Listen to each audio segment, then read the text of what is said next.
The Africa 2016 Business Forum opened this morning in the Egyptian resort city of Sharm el Sheikh. 7 African leaders from Kenya, Nigeria, Gabon, Equatorial Guinea, Sudan, Ethiopia and Egypt are at the forum. They will discuss steps to facilitate the merging of Africa's 3 main economic blocs into one Continental Free Trade Area.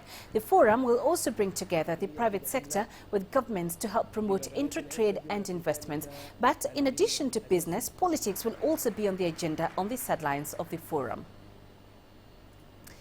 Well, Yasser Hakim met with Ambassador Hazem Fahmy, the Secretary General of the Egyptian Agency for Partnership for Development and Director of the Africa 2016 Forum. He spoke about expectations for this weekend's forum. Actually, this conference is like trying to implement what has already been agreed upon. If you use computer language, we have both the hardware when we sign the agreements. Now we are using the software and applications to make it work. So we hope by this conference that we get the private sector together so that they make use of the expanded opportunities by this huge new free trade area and to make good use of it for the benefit of the people inside of Africa and inside of this free trade area. A year after the signing of the Continental Free Trade Area by the presidents of Africa, what is new? What has happened throughout this year? And is there any developments concerning the laws and regulations to help ease the restrictions on trade and investment between African nations? Technical discussions have advanced. I cannot calibrate to tell you a percentage, but as I mentioned, we are also hosting a workshop for all trade negotiators of the 26 countries, just to have a meeting here in Egypt to discuss what are the issues that are preventing the fast-track use of these agreements and how can we go around them technically and so on. So these kind of meetings, like the forum, but this time we're getting the officials together who are drawing the map so that they see how can they work together for the good of their countries. How will Egypt and Africa benefit from this forum here in Sharm el Sheikh? Dr. Ahmed Darwish, who had the Suez Canal Authority and the project for the future of the zone and its development, is giving a speak in the forum about how this future hub could be a crossroad for Africa and its trade and investments with the rest of the world and vice versa. And definitely we all know how strategically located it is, and we know that after the new developments in the waterway of the Suez Canal, that it has great potential to be another Hong Kong or maybe a triple side of Hong Kong. And we hope that this vision does take place, and also with cooperation with Chinese companies and other companies to develop this area and to make use of it as also a big hub for future African trade and investment with the rest of the world. In 2017, it should witness the execution of the 3 blocs merging together in the Continental Free Trade Area. Are you optimistic that it will go as planned? Well, I will not give you my word for it, but I think the enthusiasm we have seen for the subscription by the private sector for this conference is by its own self a vote of confidence in that. As I told you, we were hoping to have around 500 businessmen all in all. We had a subscription of 1,200. So, I mean, that by itself is a vote of confidence in the future of this scenario. Well, let's discuss this further. CCTV's Yasser Hakim is live for us in Cairo.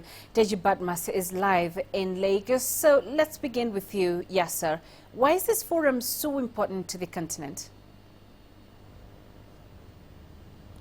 Well, one thing is that they are trying to follow up on the ratification of the merging of the 3 economic blocs into the Continental Free Trade Area and trying to discuss how to overcome the hurdles into putting this African dream a reality.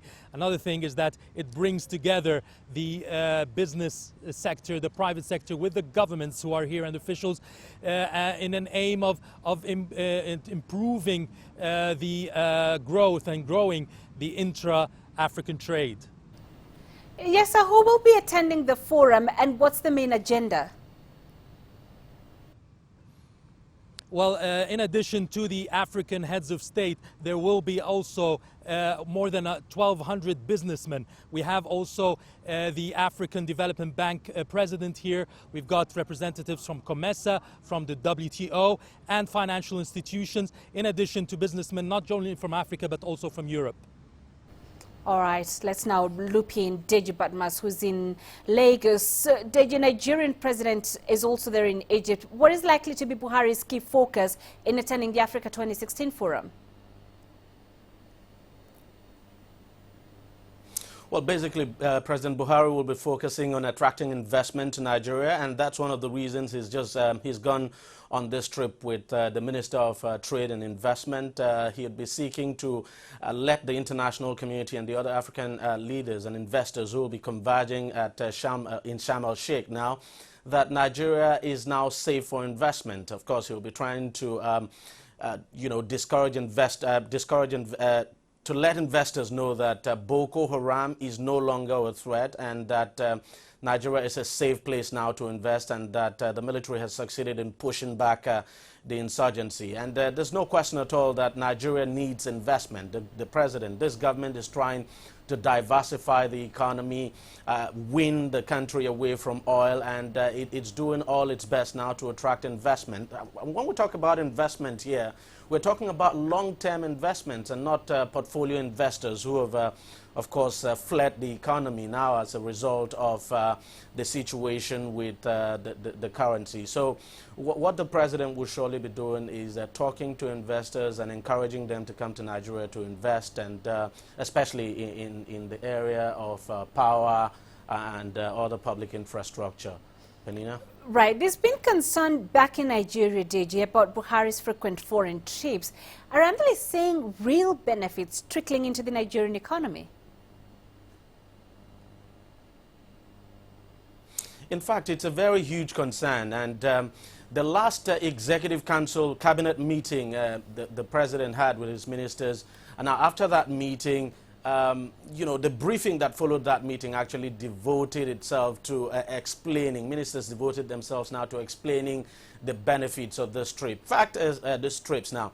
Fact is that whether we like it or not, you don't expect that the benefits of these trips will be instantaneous, and that is what the government has been trying to explain. But people are really, really worried that people are saying, look, the president needs to spend more time at home. And to be very candid, what the ministers are saying is that, look, the benefits are not instantaneous and that they will come over time. For instance, the Minister of Foreign Affairs during that briefing talked about the visit to Tehran. That's the gas summit that the president attended sometime last month, saying that it was very important and that Nigerians will begin to see some kind of investment now in the gas sector in the coming months. But especially the opposition in this country is not swayed at all. And to make, should I say, to make a bad story worse, as soon as the president comes back from this trip, he'll be embarking on another trip next week. He'll be traveling to Saudi Arabia and Qatar, and of course you will expect the debate to continue to go on. But the government has been trying to justify the trips and letting Nigerians know that it will take time, that the benefits are not instantaneous, that you don't expect the benefits to come in immediately, but that with time that the benefits will come, and that another important reason why the president is doing all of this is to let the world know that Nigeria is safe for investments. Benita? All right. Deji Batmaster in Lagos. Thank you.